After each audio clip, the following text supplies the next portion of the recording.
Hello everyone, ये मेरा chemistry का पी ब्लॉक एलिमेंट टॉपिक का थर्ड लेक्चर है। और सेकंड लेक्चर में मैंने पढ़ाया आपको पीरियोडिक प्रॉपर्टीज के बारे में, जिसमें पहला था स्ट्रैंडिंग इफेक्ट या उसी को हम लोग बोलते हैं स्क्रीनिंग इफेक्ट। सेकंड था इफेक्टिव न्यूक्लियर चार्ज, थर्ड था न्यूक्लियर चार्ज, फोर्थ था एटॉमिक एंड आयनिक रेडियाई और उसका वेरिएशन। मैंने बताया था कि on moving from left to right along the period atomic and ionic radii घटता है क्योंकि इफेक्टिव न्यूक्लियर चार्ज बढ़ता है, और down the group top to bottom जाने से एटॉमिक एंड आयनिक रेडियाई बढ़ता है क्योंकि नया नया सेल का एडिशन होता है। तो इस हिसाब से सबसे बड़ा एटॉमिक साइज ग्रुप 1 का होगा यानी अल्काइल मेटल्स का होगा, और सबसे छोटा एटॉमिक साइज ग्रुप 17 का होगा यानी हैलोजेंस का होगा। और ग्रुप 18 का होना चाहिए बट ऐसा नहीं होता क्योंकि ग्रुप 18 में हम लोग बताया था कि नॉन बॉन्डेड एटम है, और नॉन बॉन्डेड एटम का हम लोग निकालते हैं वान डेर वाल रेडियस। तो सबसे ज्यादा वान डेर वाल रेडियस ग्रुप 18 का होगा। अब हम लोग बात करने जा रहे हैं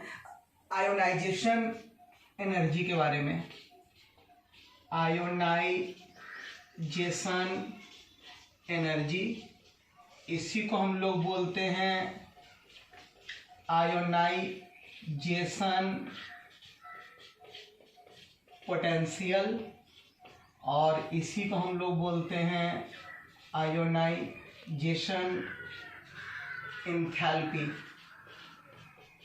क्या होता है पहले ये समझ लेते हैं कि किसी भी आइसोलेटेड गैसियस एटम के बाहरी कक्षा से, सबसे आउटरमोस्ट इलेक्ट्रॉन से एक इलेक्ट्रॉन को निकालने के लिए जितनी अमाउंट ऑफ एनर्जी की जरूरत होती है उसी को हम लोग कहते हैं आयोनाइजेशन एंथैल्पी। जैसे मान लीजिए कि कोई एक एटम ले ले ए, लेकिन ये गैसियस एटम है और इसके बाहरी कक्षा से एक इलेक्ट्रॉन निकाल रहे हैं, तो ये बन जाएगा कैटायन। मैं आपको बताया था कि अगर कोई एलिमेंट में कोई एटम इलेक्ट्रॉन लॉस करता है तो वो बनता है कैटायन, और अगर कोई एलिमेंट में एटम इलेक्ट्रॉन गेन करता है तो वो बनता है एनायन।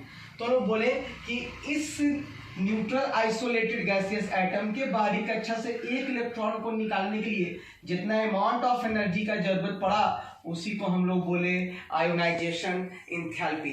तो यहाँ पे एक वर्ड यूज किया हुआ आप लोग देखे होंगे कि isolated gaseous atom. Isolated gaseous atom ही क्यों बोले? क्योंकि गैस को आइसोलेट करना बहुत इजी होता है then that of solid and liquid. कैसे सर, ये कैसे पॉसिबल है? तो गैस में इंटरमोलिकुलर फोर्स ऑफ अट्रैक्शन सबसे कम होता है और इंटरमोलिकुलर स्पेस काफी ज्यादा होता है, इसलिए उसको आइसोलेट करना मतलब होता है अलग करना, और उसको इजीली हम लोग आइसोलेट कर सकते हैं, इसलिए लोग बोलते हैं आइसोलेटेड गैसियस एटम। तो इसको हम डिफाइन कैसे करेंगे? लिखेंगे कि द अमाउंट ऑफ एनर्जी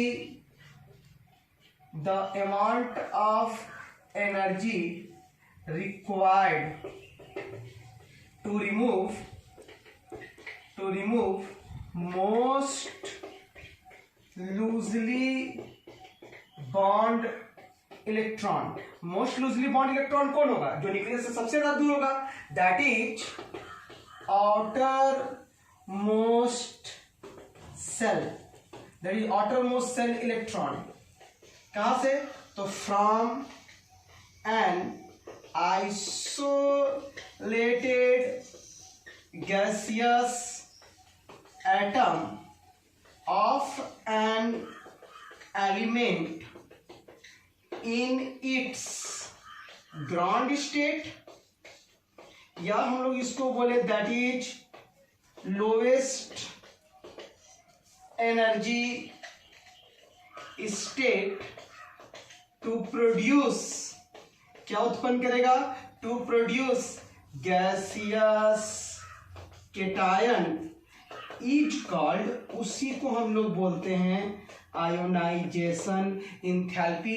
इसको हम लोग शॉर्ट में लिख सकते हैं I.E, आयोनाइजेशन एंथैल्पी। फिर से देख लीजिए कि the amount of energy required means ऊर्जा की जरूरत होती है, क्यों? तो हटाने के लिए, टू रिमूव किसको? तो मोस्ट लूजली बॉन्ड इलेक्ट्रॉन, मतलब आउटर मोस्ट सेल इलेक्ट्रॉन को। कहां से?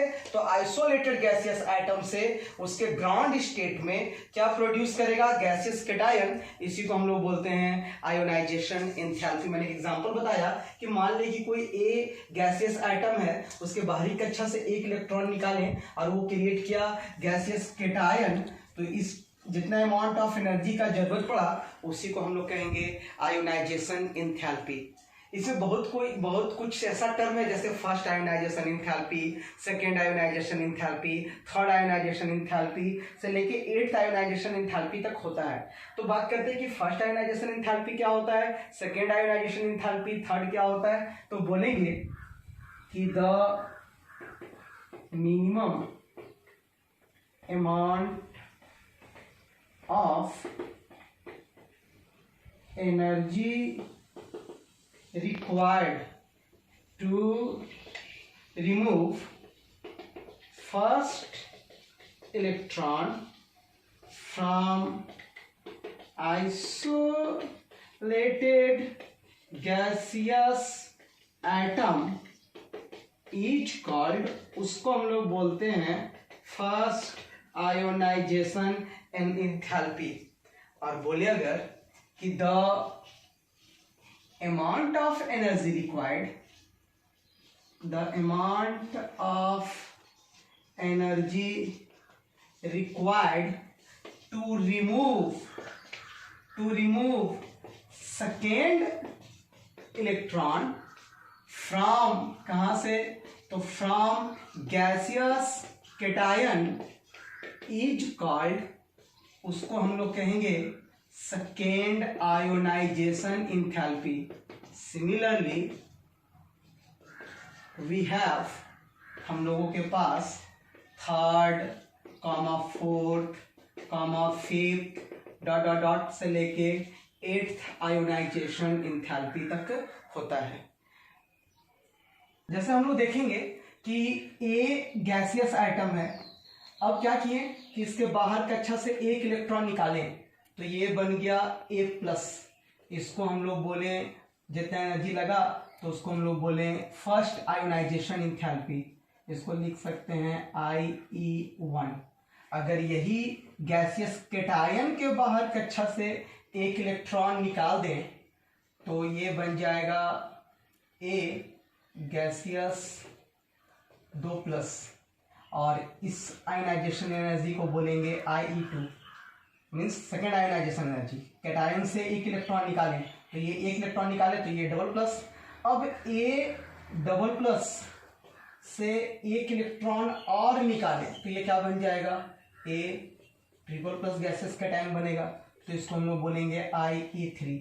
इसी टाइप से अगर हम लोग ए 7 प्लस से एक इलेक्ट्रॉन निकाल दें तो ये बन जाएगा ए 8 प्लस गैसियस केटायन, तो इसको हम लोग बोलेंगे IE8 means 8th ionisation enthalpy. हम लोग ऐसा देखें कि फर्स्ट आयोनाइजेशन एंथैल्पी से ज़्यादा सेकेंड आयोनाइजेशन एंथैल्पी होगा, से ज़्यादा थर्ड आयोनाइजेशन एंथैल्पी होगा। इस तरह से सबसे ज़्यादा जो होगा वो आयोनाइजेशन एंथैल्पी 8th होगा। कैसे सर, एक एग्जांपल लेके आप बताइए कि देखते हैं हम एग्जांपल।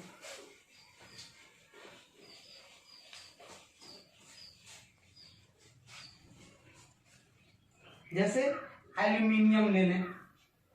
अब एल्यूमिनियम के बाहरी कक्षा से एक इलेक्ट्रॉन निकालें। एल्यूमिनियम का इलेक्ट्रॉनिक कॉन्फ़िगरेशन 2, 8 और 3 होता है। अब इसके बाहर कक्षा से एक इलेक्ट्रॉन निकालें तो ये बन गया एल्यूमिनियम प्लस गैसियस।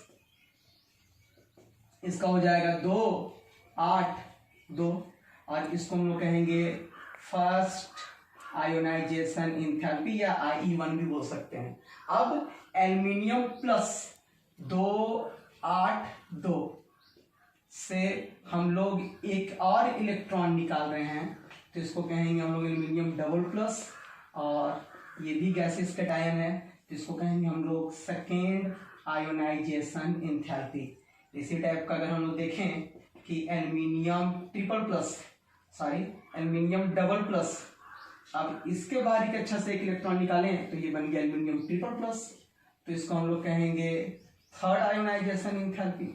अगर इलेक्ट्रॉनिक कॉन्फ़िगरेशन हम लोग देखें तो इसका हो जाएगा 2, 8, 1, इसका हो जाएगा 2, 8, 1, और यहाँ हो जाएगा 2, 8, 2, 8 ही हो जाएगा, 10 हो गया।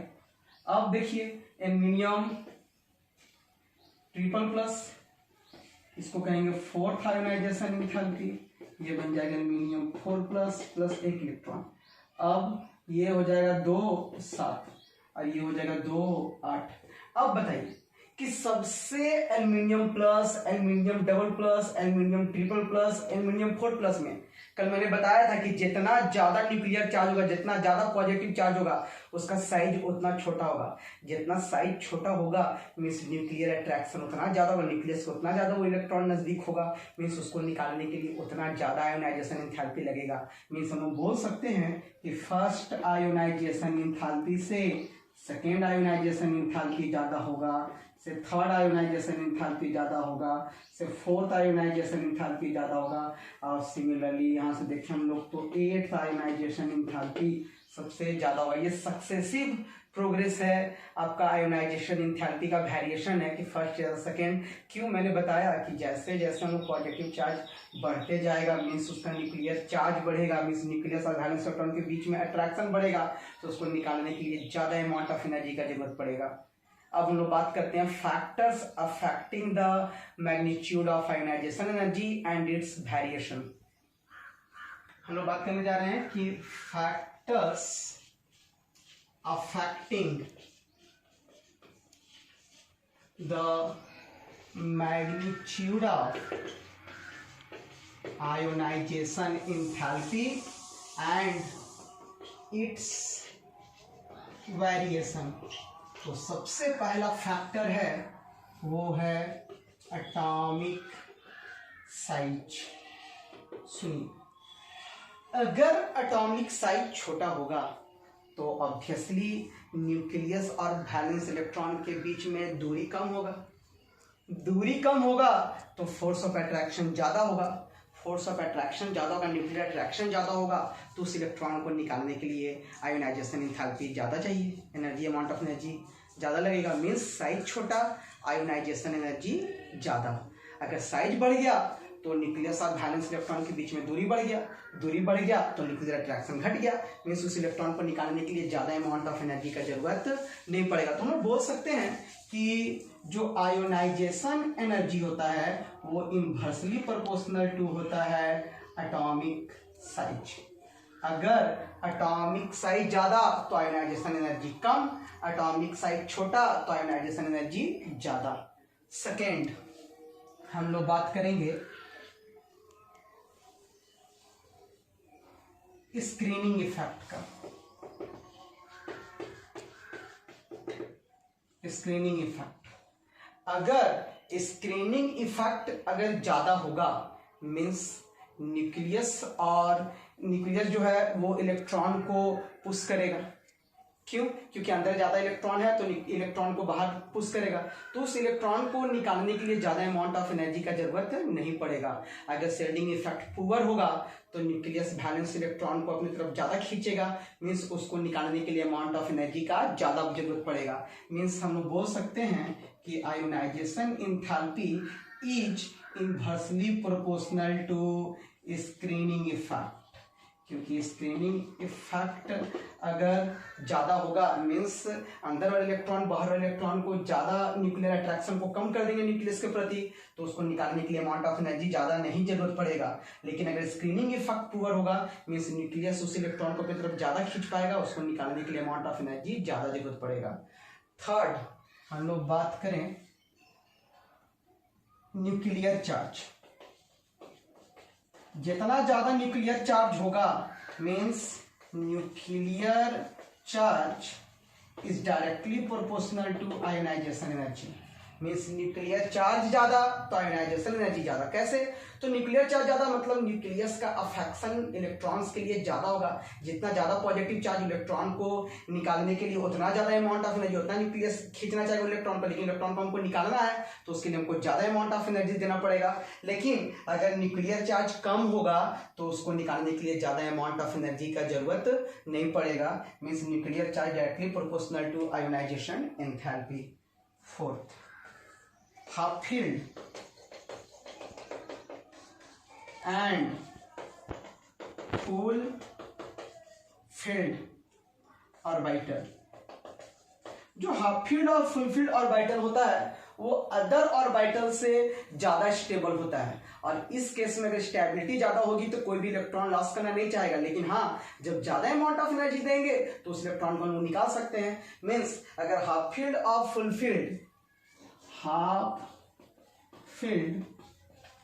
And fulfilled orbital are more stable than that of any orbital। जैसे बात कर लेते हैं हम लोग बेरिलियम और बोरॉन में। कल हम बताए थे कि अलोंग द पीरियड जाने से साइज घटता है, तो बोरॉन का साइज छोटा है बेरिलियम से।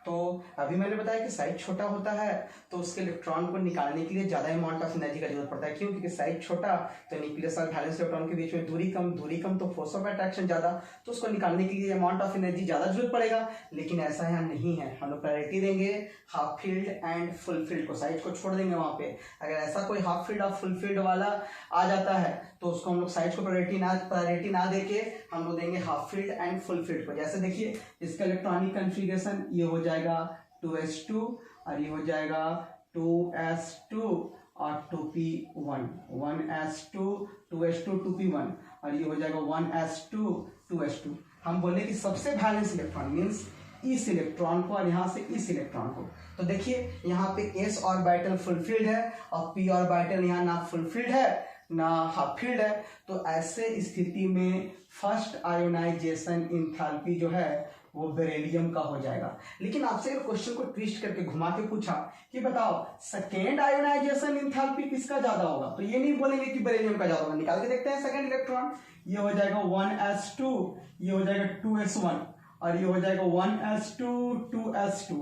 अब देख लीजिए ये हो गया हाफ फील्ड और ये हो गया फुल फील्ड। तो ऐसी स्थिति में बोरॉन का सेकेंड आयोनाइजेशन इंथैल्पी ज्यादा होगा। ऐसे कुछ और एग्जांपल ले लें, देख लें हम लोग नाइट्रोजन को और ऑक्सीजन को। तो नाइट्रोजन का होता है 1s2 2s2 और 2p3 और ये होता है 1s2 2s2 और 2p4। एटॉमिक नंबर 7, इसका 8, इसका 4 था और इसका 5 था। अगर हम लोग देखें तो नाइट्रोजन से ऑब्वियसली ऑक्सीजन का साइज छोटा होता है। ये ग्रुप 15 का एलिमेंट है, ये ग्रुप 16। तो मैंने बताया था कि सबसे बड़ा ग्रुप 1, उसके बाद ग्रुप 2, उसके बाद ग्रुप 13, उसके बाद 14 15 16 17 18 17 तक सबसे छोटा 17 होता है। तो 15 और 16 में ऑब्वियसली छोटा ग्रुप 16 होगा, यानी इस केस में इसका आयोनाइजेशन एंथैल्पी ज्यादा होना चाहिए ऑक्सीजन का। लेकिन नहीं, यहां भी नहीं होगा। आप देख सकते हैं कि 2p3 और ये 2p4 है, तो ऑब्वियसली ये p ऑर्बिटल जो है वो हाफ फील्ड है, आप देख सकते हैं। और यहाँ पे आप देख लीजिए तो ऑब्वियस है कि इसकी स्टेबिलिटी ज्यादा होगी, यानी फर्स्ट आयोनाइजेशन एंथैल्पी जो है वो ग्रुप 15 का ज्यादा होगा। लेकिन अगर हम बात करें सेकेंड आयोनाइजेशन एंथैल्पी का, फिर से क्वेश्चन को ट्विस्ट किया कि सेकेंड किसका ज्यादा होगा, तो इसका देखेंगे हम लोग, ये हो जाएगा 2p2 और ये हो जाएगा 2p3, यानी ऑब्वियसली ऑक्सीजन का सेकेंड आयोनाइजेशन एंथैल्पी ज्यादा होगा। तो ये मैंने बताया वेरिएशन के बारे में, ये फैक्टर्स के बारे में कि अगर एटॉमिक साइज छोटा तो आयोनाइजेशन एंथैल्पी ज्यादा, एटॉमिक साइज बड़ा तो आयोनाइजेशन एंथैल्पी कम। स्क्रीनिंग इफेक्ट, अगर स्क्रीनिंग इफेक्ट ज्यादा तो आयोनाइजेशन एनर्जी कम, और स्क्रीनिंग इफेक्ट पुअर तो आयोनाइजेशन एनर्जी ज्यादा। न्यूक्लियर चार्ज ज्यादा तो आयोनाइजेशन एंथैल्पी भी ज्यादा, न्यूक्लियर चार्ज कम तो आयोनाइजेशन एंथैल्पी भी कम। हाफ फील्ड और फुल फील्ड ऑर्बिटल होगी तो उसकी स्टेबिलिटी ज्यादा होगी, और स्टेबिलिटी ज्यादा होगी तो उस इलेक्ट्रॉन को निकालने के लिए अमाउंट ऑफ एनर्जी ज्यादा चाहिए। इसलिए हम लोग साइज को प्रायोरिटी ना देके हम लोग हाफ फील्ड और फुल फील्ड को प्रायोरिटी देते हैं। तो इस केस में ऐसा स्थिति होता है। अब हम लोग बात करते हैं इसका वेरिएशन कि अलोंग द पीरियड जाएंगे तो क्या होगा और डाउन द ग्रुप जाएंगे तो क्या होगा, और इसमें कुछ एक्सेप्शंस देखते हैं हम लोग। हम लोग बात करते हैं अबाउट वेरिएशन। तो वेरिएशन में सबसे पहले लिखेंगे कि on moving from left to right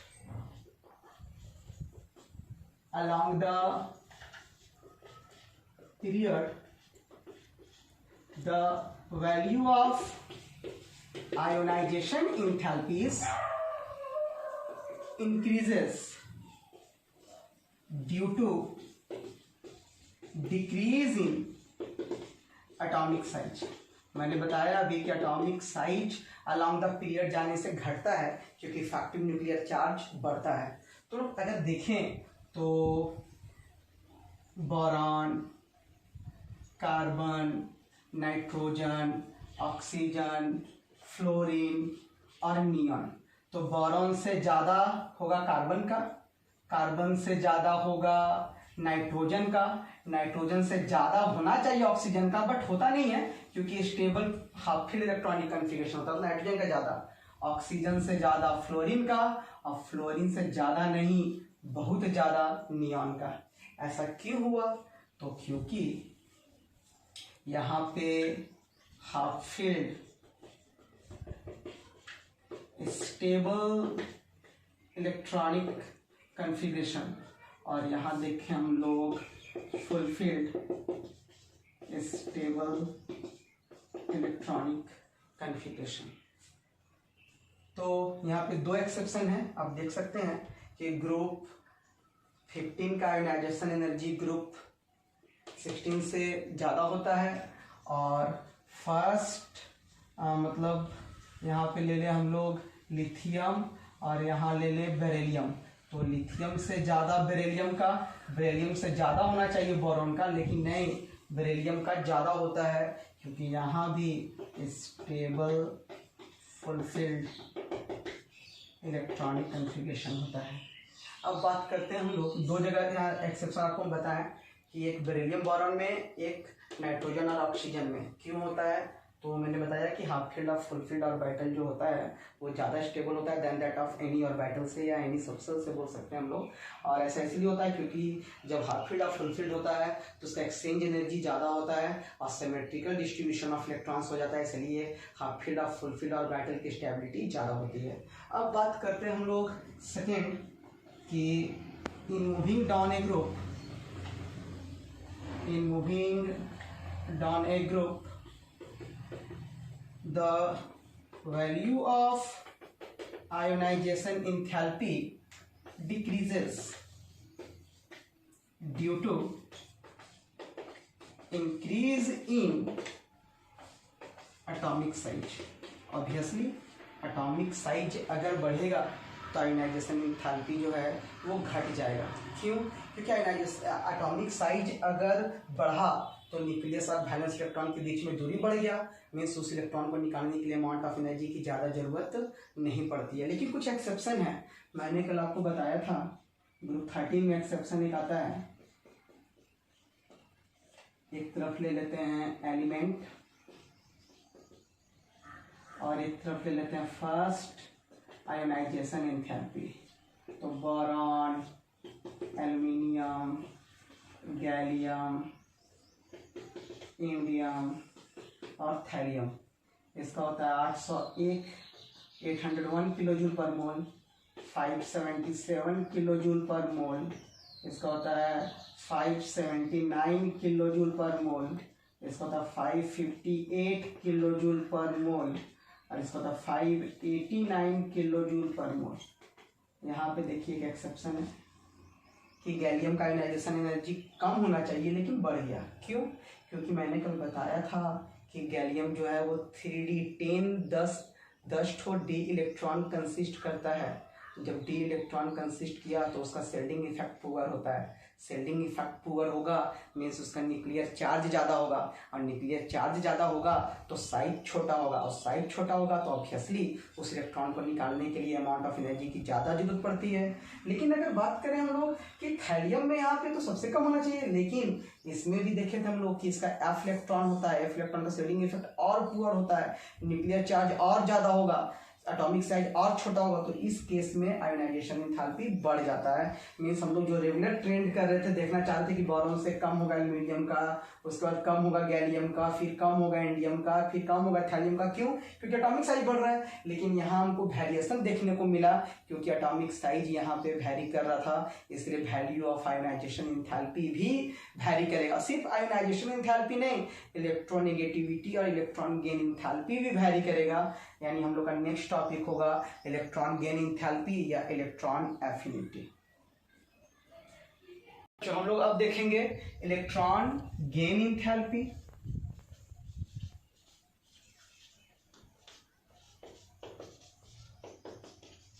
और इसी को हम लोग बोलते हैं इलेक्ट्रॉन एफिनिटी। एफिनिटी का मीन्स होता है लगाव, चाहत, अट्रैक्शन उसके प्रति, इसको हम लोग कहते हैं एफिनिटी।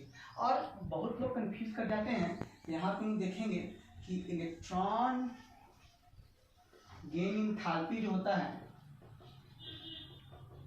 वो माइनस इलेक्ट्रॉन एफिनिटी होता है। इस चीज को हम बताते हैं कैसे। जैसे मान लीजिए कि इलेक्ट्रॉन है, तो इलेक्ट्रॉन के प्रति दो व्यक्ति जो हैं वो अलग अलग टाइप का शो करेंगे अट्रैक्शन को। एक है कि इलेक्ट्रॉन जो चाहेगा, जो है आपका नॉन मेटल, और एक है मेटल। दो तरह का चाहने वाला दो है, एक मेटल और एक है नॉन मेटल। और जो नहीं चाहेगा वो कौन है? वो है नोबल गैस। ऐसा क्यों होगा? क्योंकि नोबल गैस का ऑक्टेट पूरा होता है। बोला क्यों हमको इलेक्ट्रॉन का जरूरत है? हम तो स्टेबल हैं, हमको इलेक्ट्रॉन का बिल्कुल जरूरत नहीं है। तो वो इलेक्ट्रॉन नहीं चाहेगा, तो उसका इलेक्ट्रॉन के प्रति एफिनिटी जो होगा वो नेगेटिव होगा। मीन्स इसका इलेक्ट्रॉन एफिनिटी जो है नेगेटिव होगा। लेकिन बोले कि नहीं, तुम इलेक्ट्रॉन भी ले लो, तुमको हम एनर्जी भी दे रहे हैं। तो बोलेगा ठीक है, चलो दे दो हमको। तब इसका इलेक्ट्रॉन गेन इंथैल्पी जो है, इलेक्ट्रॉन गेन इंथैल्पी जो है वो हो जाएगा पॉजिटिव। लेकिन नॉन मेटल, इसको इलेक्ट्रॉन के प्रति बहुत ज़्यादा भूख है, ये इलेक्ट्रॉन को लेना चाहेगा। बोलेगा भाई हम ही से तुम 10 रुपया ले लो, लेकिन हमको इलेक्ट्रॉन तो दे दो। तो वो इलेक्ट्रॉन एफिनिटी, इलेक्ट्रॉन एफिनिटी इसका पॉजिटिव होगा और इसका इलेक्ट्रॉन गेन इंथैल्पी जो है वो हो जाएगा नेगेटिव। तो सबसे ज़्यादा electron gain enthalpy negative non metal का होता है। मेटल बोलेगा कि देखो इलेक्ट्रॉन तो हमको चाहिए। ऐसा लोग कॉम्प्लेक्स कंपाउंड में देखे हैं कि मेटल भी इलेक्ट्रॉन को एक्सेप्ट करता है क्योंकि उसका वाइकेंट डी ऑर्बिटल होता है। तो मेटल भी चाहेगा इलेक्ट्रॉन, लेकिन मेटल बोलेगा कि ना, हम उतना रुपया नहीं देंगे, हम देंगे लेकिन कम। तो बोलेगा ठीक है तुम कम दे दो। तो इसका इलेक्ट्रॉन गेन इंथैल्पी जो है वो नॉन मेटल से कम होगा। क्यों? क्योंकि दोनों में इलेक्ट्रॉन का ज़्यादा भूख अगर है, किसी को ज़्यादा जरूरत है, तो वो नॉन मेटल्स को है। उसके कंपेरिजन में मेटल्स को के पास कम है, तो मेटल कम देना चाहेगा एनर्जी। लेकिन ये तो बोलेगा ठीक है हम एनर्जी पूरा देंगे, लेकिन हमको इलेक्ट्रॉन तो चाहिए भाई, हमको इलेक्ट्रॉन दे दो। तो इसीलिए बोलते हैं कि इलेक्ट्रॉन गेन इंथैल्पी जो होता है वो इलेक्ट्रॉन एफिनिटी का नेगेटिव होता है। अगर ये पॉजिटिव होगा तो ये नेगेटिव होगा, अगर ये नेगेटिव होगा तो ये क्या होगा? पॉजिटिव होगा। यही दोनों के बीच में रिलेशनशिप है कि अगर इलेक्ट्रॉन एफिनिटी नेगेटिव तो electron gain enthalpy positive, electron gain enthalpy negative तो इलेक्ट्रॉन एफिनिटी पॉजिटिव होगा।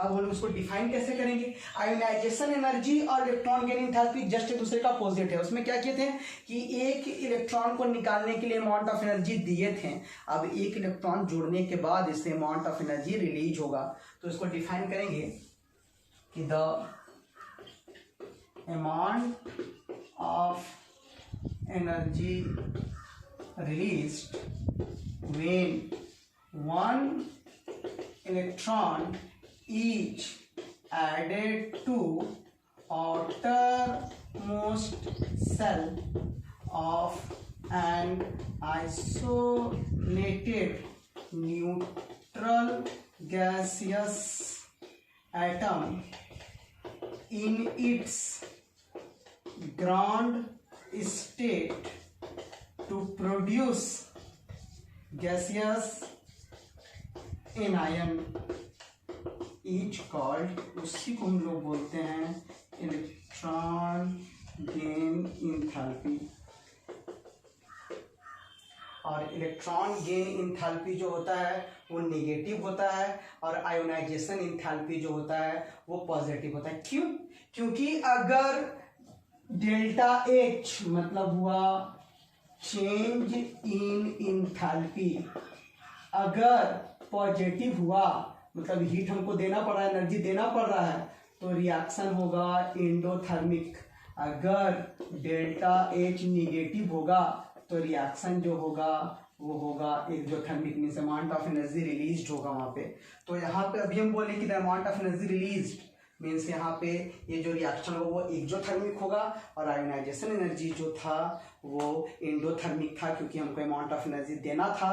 क्यों? तो इलेक्ट्रॉन को रिमूव करने के लिए। तो हम लोग सबसे पहले जानेंगे कि इंथैल्पी क्या होता है। बार बार चीज हम यूज कर रहे हैं, इस्तेमाल करें इस वर्ड का कि इंथैल्पी क्या होता है, व्हाट इज एच। तो इंथैल्पी कहते हैं हम लोग एच बराबर होता है E plus P V, means enthalpy जो होता है एच यहाँ पे इंथैल्पी है, ई जो है वो इंटरनल एनर्जी है, और पी प्रेशर है, वी वॉल्यूम है। तो इंटरनल एनर्जी कहते हैं कि किसी भी सिस्टम में present total amount of energy को, the total amount of energy present within the system, किसी सिस्टम में कितनी अमाउंट ऑफ एनर्जी है सबके समेशन को हम लोग बोलते हैं इंटरनल एनर्जी, चाहे वो रोटेशनल हो, चाहे वाइब्रेशनल हो, चाहे काइनेटिक हो, चाहे पोटेंशियल हो, कोई भी। और पी से हो गया प्रेशर और वी हो गया volume, means summation of internal energy and pressure volume of the system is called enthalpy. तो हम लोग जैसे कि एग्जांपल ले लें कि एक आइसोलेटेड गैसियस एटम ले लें न्यूट्रल, और इसमें एक इलेक्ट्रॉन जोड़ दे, तो आपको पता है कि ये क्या बन जाएगा, ए माइनस गैसियस एनायन। मैंने बताया था कि अगर कोई एलिमेंट में एटम इलेक्ट्रॉन लॉस करता है तो बिकम्स कैटायन, अगर इलेक्ट्रॉन गेन करता है तो बिकम्स एनायन। तो हम लोग देखेंगे कि यहाँ पे इसका इलेक्ट्रॉन गेन इंथैल्पी जो है वो हो जाएगा यहाँ पे निगेटिव, और इसका इलेक्ट्रॉन एफिनिटी बोल सकते हैं कि हो जाएगा पॉजिटिव। लेकिन अगर मान लीजिए कि कोई ऑलरेडी ए माइनस जी है और एक इलेक्ट्रॉन ये लिया, तो ये बन जाएगा A2 माइनस जी। तो आप बताओ कि यहाँ पे इलेक्ट्रॉन गेन इंथैल्पी क्या होगा? आप लोग सोचेंगे नेगेटिव होगा, लेकिन नहीं, यहाँ पे पॉजिटिव हो जाएगा। ऐसा क्यों सर? क्यों इलेक्ट्रॉन गेन इंथैल्पी पॉजिटिव होगा? क्योंकि ऑलरेडी इसके पास एक निगेटिव चार्ज है, एक इलेक्ट्रॉन और इसको दें तो दोनों के बीच में इंटर इलेक्ट्रॉनिक रिपल्सन होगा, इलेक्ट्रॉन बिल्कुल नहीं लेना चाहेगा। लेकिन बोलेगा नहीं, हम तुमको एनर्जी देंगे, तो बोलेगा ठीक है हमको दे दो एनर्जी, तो वहां पे जो हो जाएगा वो यहाँ पे पॉजिटिव हो जाएगा। जैसे कि एग्जाम्पल ले लेते हैं हम लोग निगेटिव पॉजिटिव का, तो ज्यादा क्लियर हो जाएगा। जैसे कि एग्जाम्पल ले लेते हैं हम लोग कि ऑक्सीजन न्यूट्रल गैसियस एटम एक इलेक्ट्रॉन लिया और ये बन गया O माइनस गैसियस एनायन। अब इसका जो इलेक्ट्रॉन गेन इंथैल्पी होगा वो हो जाएगा माइनस 141 किलो जूल पर मोल। लेकिन अगर यही O माइनस रहा और एक इलेक्ट्रॉन और दे तो ये O2 माइनस हो जाएगा, ये स्टेबल हो जाएगा। अब ऐसा नहीं कि हम सोचें कि स्टेबल हो जाता है तो ये अमाउंट ऑफ एनर्जी रिलीज करेगा क्योंकि इस इलेक्ट्रॉन को बहुत ज़्यादा जरूरत है, लेकिन नहीं, यहाँ पे ये फैक्टर हुआ कि ये नेगेटिव दोनों आपस में रिपल्सन करेगा, तो हमको इसके लिए इलेक्ट्रॉन गेन इंथैल्पी देना पड़ेगा, और इसका वैल्यू होता है 844 किलो जूल पर मोल। अब हम लोग बात करते हैं इसके फैक्टर्स एंड इसके वेरिएशन के बारे में। जा रहे हैं हम लोग factors affecting the value of electron gain enthalpy। सबसे पहला फर्स्ट एटॉमिक साइज। अगर एटॉमिक साइज छोटा होगा तो इलेक्ट्रॉन गेन इंथैल्पी ज़्यादा होगा। मीन्स ये भी लिख सकते हैं हम लोग यहाँ पे कि electron gain enthalpy is inversely proportional to atomic size. Atomic size बड़ा तो इलेक्ट्रॉन गेन इंथैल्पी घट जाएगा, एटॉमिक साइज छोटा तो इलेक्ट्रॉन गेन इंथैल्पी बढ़ जाएगा। कैसे? एटॉमिक साइज छोटा है मीन्स बाहर वाले इलेक्ट्रॉन को न्यूक्लियस पास आने के लिए ज़्यादा डिस्टेंस ट्रेवल करना नहीं पड़ेगा, तो उसका इलेक्ट्रॉन गेन इंथैल्पी बढ़ जाएगा। लेकिन एटॉमिक साइज ज़्यादा होगा तो उसको ज़्यादा डिस्टेंस ट्रेवल करना पड़ेगा और उसके हिसाब से इलेक्ट्रॉन गेन इंथैल्पी जो है वो घट जाएगा। दूसरा, effective nuclear charge. Effective nuclear charge जितना ज़्यादा इफेक्टिव न्यूक्लियर चार्ज होगा, मीन्स जितना ज़्यादा प्रोटॉन्स होगा इलेक्ट्रॉन को उसके प्रति उतना ज़्यादा अट्रैक्शन होगा। मतलब इफेक्टिव न्यूक्लियर चार्ज जो है, इफेक्टिव न्यूक्लियर चार्ज जो है वो directly proportional two electron gaining enthalpy. क्यों? क्योंकि जितना ज़्यादा न्यूक्लियर चार्ज होगा मीन्स इलेक्ट्रॉन को उतना ज़्यादा खींचेगा, मीन्स उसका टेंडेंसी उतना ज़्यादा होगा, इसलिए उसका इफेक्टिव न्यूक्लियर चार्ज जब बढ़ेगा तो इलेक्ट्रॉन गेनिंग एंथैल्पी भी बढ़ जाएगा। तीसरा factor, half filled and full field. अगर हाफ फील्ड और फुल फील्ड होगा तो उसका स्टेबिलिटी ज़्यादा होगा, वो इलेक्ट्रॉन को बिल्कुल लेना नहीं चाहेगा, उस हिसाब से इलेक्ट्रॉन गेनिंग एंथैल्पी घट जाएगा। जैसे कार्बन और नाइट्रोजन में नाइट्रोजन का साइज छोटा होता है, इसका इलेक्ट्रॉन गेनिंग एंथैल्पी ज़्यादा होना चाहिए, लेकिन नहीं, यहाँ पे कार्बन का इलेक्ट्रॉन गेनिंग एंथैल्पी ज़्यादा होता है। क्यों? क्योंकि कार्बन, यहाँ नाइट्रोजन जो है वो हाफ फील्ड हो गया 2p3 और ये हो जाता है 2p2, इसके पास एक खाली है, ज़्यादा टेंडेंसी है, और ये तो स्टेबल है, ये ज़्यादा नहीं दिखाएगा टेंडेंसी है इलेक्ट्रॉन लेने का, तो इस हिसाब से इसका ज़्यादा होगा। पॉइंट है स्क्रीनिंग इफेक्ट। बोलेंगे कि स्क्रीनिंग इफेक्ट जो है, या बोलते हैं कि electron gaining enthalpy is inversely proportional to shielding effect या स्क्रीनिंग इफेक्ट। अगर स्क्रीनिंग इफेक्ट अगर ज़्यादा होगा तो इलेक्ट्रॉन गेनिंग एंथैल्पी कम होगा, और अगर शेडिंग इफेक्ट अगर कम होगा तो उसका इलेक्ट्रॉन गेनिंग एंथैल्पी ज़्यादा होगा।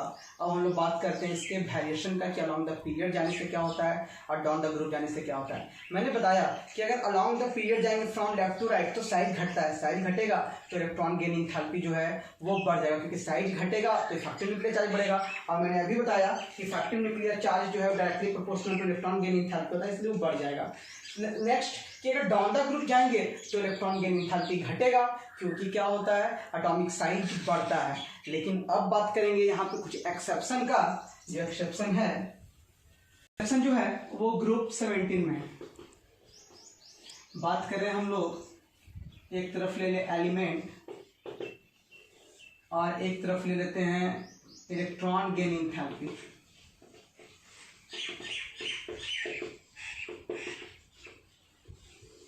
Fluorine, chlorine, bromine, iodine, astatine.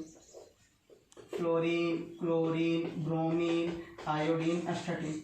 इसका होता है -333 किलोजूल पर मोल, इसका 349 किलोजूल पर मोल, इसका 325 किलोजूल पर मोल, इसका होता है 295 किलोजूल पर मोल, और इसका होता है 270 किलोजूल पर मोल। देखिए यहाँ भी रीजनिंग क्वेश्चन है। अभी मैंने क्या बताया कि डाउन द ग्रुप जाने से इलेक्ट्रॉन गेनिंग एंथैल्पी घटता है, तो क्लोरीन का इलेक्ट्रॉन गेनिंग एंथैल्पी घटना चाहिए था फ्लोरीन से, लेकिन negative value of electron gaining enthalpy यहाँ बढ़ जाता है। ऐसा क्यों? क्योंकि देखिए फ्लोरीन के पास 2p ऑर्बिटल है और इसके पास 3p ऑर्बिटल है, उसके जस्ट बगल में आपको मिल जाएगा 3d ऑर्बिटल। इसके पास वैकेंट d ऑर्बिटल होता है, इसके पास वैकेंट d ऑर्बिटल नहीं होता है। इसको छोड़िए, आप यहाँ से ही समझिए कि फ्लोरीन का एटॉमिक साइज छोटा है, क्लोरीन का एटॉमिक साइज बड़ा है। तो जब एटॉमिक साइज फ्लोरीन का छोटा है तो इलेक्ट्रॉन का डेंसिटी क्या होगा, ज़्यादा होगा। इलेक्ट्रॉन का डेंसिटी ज़्यादा होगा तब इंटर इलेक्ट्रॉनिक रिपल्सन ज़्यादा होगा। इंटर इलेक्ट्रॉनिक रिपल्सन, आपस में इलेक्ट्रॉन लड़ने लगेंगे, क्योंकि 2p ऑर्बिटल छोटा होता है देन दैट ऑफ 3p। तो यहाँ पे देखेंगे कि इंटर इलेक्ट्रॉनिक रिपल्सन ज़्यादा होगा, इसीलिए इलेक्ट्रॉन लेने का टेंडेंसी इसका कम हो जाएगा और क्लोरीन का यहाँ पे बढ़ जाता है। अगर कोई पूछा आपसे कि सबसे ज़्यादा निगेटिव वैल्यू किस ग्रुप का होता है इलेक्ट्रॉन गेनिंग एंथैल्पी का, तो उसका आंसर है ग्रुप 17। क्यों? क्योंकि ग्रुप 17 का वैलेंस शेल का इलेक्ट्रॉनिक कन्फिग्रेशन होता है ns2np5, मतलब मात्र एक इलेक्ट्रॉन चाहिए इसको ऑक्टेट को पूरा करने का। तो सबसे ज़्यादा अमाउंट ऑफ एनर्जी रिलीज भी कौन करेगा, ऑब्वियसली ग्रुप 17 करेगा, मीन्स हाइड्रोजन्स का निगेटिव इलेक्ट्रॉन गेन एंथैल्पी सबसे ज़्यादा होता है। पूछा किस एलिमेंट का निगेटिव इलेक्ट्रॉन गेन एंथैल्पी सबसे ज़्यादा होता है, तो उसका आंसर है क्लोरीन का निगेटिव इलेक्ट्रॉन गेन एंथैल्पी सबसे ज़्यादा होता है। नेक्स्ट क्लास में हम लोग बात करेंगे अबाउट इलेक्ट्रोनेगेटिविटी।